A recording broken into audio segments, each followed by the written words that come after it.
Hi friends, आज का video है फिल्टर। पहले बढ़ते हैं हाई पास फिल्टर। अगर कोई एक आरसी सर्किट है, अगर हम लोग रेजिस्टेंस के अक्रॉस में आउटपुट वोल्टेज ले रहे हैं, निकाल रहे हैं, तो फिर वो एक हाई पास फिल्टर की तरह काम करेगा। तो कैसे वो एक हाई पास फिल्टर की तरह काम करता है, चलिए जानते हैं। अगर इसका केवीएल लेंगे तो क्या हो जाएगा, V I is equal to V C plus V R. V C क्या होता है, 1/J। इसका कैपेसिटर का रेजिस्टेंस क्या होता है, बी सी क्या हो गया 1/J ओमेगा सी इंटू आई। तो वी आर क्या हो गया, वी आर क्या हो जाएगा आई इंटू आर। और ओमेगा का वैल्यू क्या होता है 2πf। तो अगर फ्रीक्वेंसी अगर ज़्यादा हो जाएगा ऑटोमेटिकली ओमेगा का वैल्यू क्या हो जाएगा ना, बढ़ जाएगा। अगर ओमेगा का वैल्यू बढ़ गया तो इसका कैपेसिटर का रेजिस्टेंस क्या हो जाएगा, रिएक्टेंस क्या हो जाएगा, घट जाएगा। तो ऑटोमेटिकली वी सी क्या हो जाएगा ना, घट जाएगा। और करंट क्या होगा, अगर ओमेगा का वैल्यू बढ़ रहा है तो फिर कैपेसिटेंस का रिएक्टेंस क्या हो रहा है, घट रहा है। इसके वजह से करंट क्या हो जाएगा, बढ़ जाएगा। करंट अगर बढ़ जाएगा तो क्या होगा ना, वोल्टेज अक्रॉस द रेजिस्टेंस क्या हो जाएगा, बढ़ जाएगा। तो जब हाई फ्रीक्वेंसी में ये कैपेसिटर क्या कर रहा है, एक टाइप का शॉर्ट सर्किट की तरह काम कर रहा है। और ये रेजिस्टेंस क्या हो रहा है ना, ओपन सर्किट की तरह काम कर रहा है। Maximum amount of output voltage is occur across the resistor. So this is a for this it is a high pass filter. If we take the voltage across the resistor, then it is known as the high pass filter. Means at high frequency the voltage across the resistor is more. तो high frequency में across the resistor the voltage across the resistor is maximum. At high frequency capacitor act as short circuit. कैसे short circuit करता है, frequency अगर ज़्यादा हो गया तो रिएक्टेंस ऑफ द कैपेसिटर क्या हो जाएगा, घट जाएगा, जो कि nearly equal to zero. Very high frequency जब हो जाएगा तो नियरली इक्वल टू जीरो, वो क्या हो जाएगा ना, शॉर्ट सर्किट की तरह काम करेगा। और रेजिस्टेंस क्या करेगा, एक ओपन सर्किट की तरह काम करेगा, क्योंकि current nearly equal to zero हो जाएगा। करंट क्या हो जाएगा, मैक्सिमम वैल्यू हो जाएगा। तो मैक्सिमम वैल्यू अगर हो जाएगा तो across the register the maximum amount of voltage is occur. So this ये था हाई पास फिल्टर। उसी तरह अगर लो पास फिल्टर ले रहे हैं तो क्या करेंगे, हमें वोल्टेज अक्रॉस द कैपेसिटर लेना पड़ेगा। आउटपुट वोल्टेज क्या होगा, अक्रॉस द कैपेसिटर लेना पड़ेगा। If we take the voltage across the capacitor then it is known as the low pass filter. Capacitor के अक्रॉस में अगर वोल्टेज निकाल रहे हैं तो फिर वो क्या हो जाएगा, लो पास फिल्टर हो जाएगा। Because at low frequency the voltage across the capacitor is more.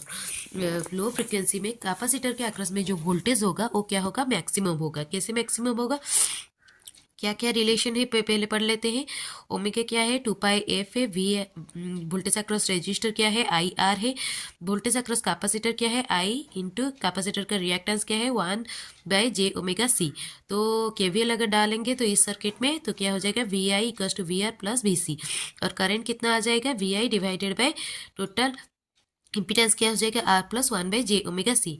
तो एफ अगर घट रहा है तो ऑटोमेटिकली ओमेगा घट जाएगा, क्योंकि omega equals to omega is directly proportional to frequency. तो इसके बाद क्या हो जाएगा, ओमेगा अगर घट रहा है तो ऑटोमेटिकली ये रिएक्टेंस का वैल्यू क्या हो जाएगा, बढ़ जाएगा। रिएक्टेंस का वैल्यू अगर बढ़ जाएगा तो वी सी ऑटोमेटिकली बढ़ जाएगा। और करंट क्या होगा, ये क्या हो रहा है, बढ़ रहा है तो करंट घट जाएगा। करंट घटेगा तो वी आर वी क्या हो जाएगा ना, घट जाएगा। तो automatically voltage across the capacitor क्या हो रहा है, इधर मैक्सिमम हो रहा है देन टू रजिस्टर।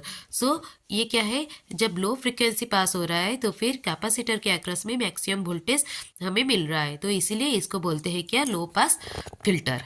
वो था आरसी सर्किट। अभी आते हैं आरएल सर्किट। आरएल सर्किट में अगर इंडक्टर के अक्रॉस में हम लोग आउटपुट वोल्टेज ले रहे हैं तो वो एक हाई पास फिल्टर की तरह काम करेगा। और रजिस्टर्स के अक्रॉस अगर आउटपुट वोल्टेज ले रहे हैं तो फिर वो एक लो पास फिल्टर काम करेगा। तो कैसे, तो कुछ रिलेशन देखते हैं। Omega equals to 2πf, V R क्या हो जाता है I into R, V L क्या हो जाता है, इंडक्टर का रिएक्टेंस क्या होता है j omega L, I into j omega L. और के वी एल अगर लेंगे तो V R plus V L. और करंट कितना फ्लो होगा, V I divided by total impedance क्या हो जाएगा R plus j omega L. अगर फ्रीक्वेंसी बढ़ रहा है तो ऑटोमेटिकली ओमेगा क्या हो जाएगा ना बढ़ जाएगा।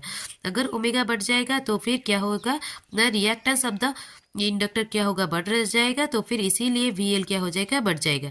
अगर रिएक्टेंस ऑफ द इंडक्टर क्या हो रहा है ना बढ़ रहा है तो फिर करंट क्या हो जाएगा घट जाएगा। अगर करंट घट रहा है तो फिर वी आर क्या हो जाएगा घट जाएगा। तो फिर हाई फ्रिक्वेंसी में क्या हो रहा है ना वोल्टेज अक्रॉस इंडक्टर क्या हो रहा है ना ज़्यादा हो रहा है देन टू रेजिस्टेंस। तो ये क्या करेगा ना एक हाई पास फिल्टर की तरह काम करेगा। और अगर रेजिस्टेंस के अक्रॉस ले रहे हैं तो लो फ्रिक्वेंसी में ओमेगा फ्रिक्वेंसी अगर लो होगा तो ऑटोमेटिकली ओमेगा लो हो जाएगा। ओमेगा लो हो जाएगा तो रिएक्टेंस ऑफ द इंडक्टर क्या हो जाएगा ना घट जाएगा। तो इसीलिए वी एल भी वोल्टेज अक्रॉस द इंडक्टर क्या हो जाएगा घट जाएगा। और आज रिएक्टेंस ऑफ द इंडक्टर घट रहा है तो फिर करंट क्या हो जाएगा ना बढ़ जाएगा। करंट अगर बढ़ रहा है तो फिर वोल्टेज अक्रॉस रजिस्टर क्या हो रहा है बढ़ रहा है। तो लो फ्रिक्वेंसी में वोल्टेज अक्रॉस रजिस्टर क्या है ज़्यादा है then to voltage across the inductor. So at low frequency it voltage across the resistor is if we take the output at the across the resistor then it will be act as a low pass filter. Thank you.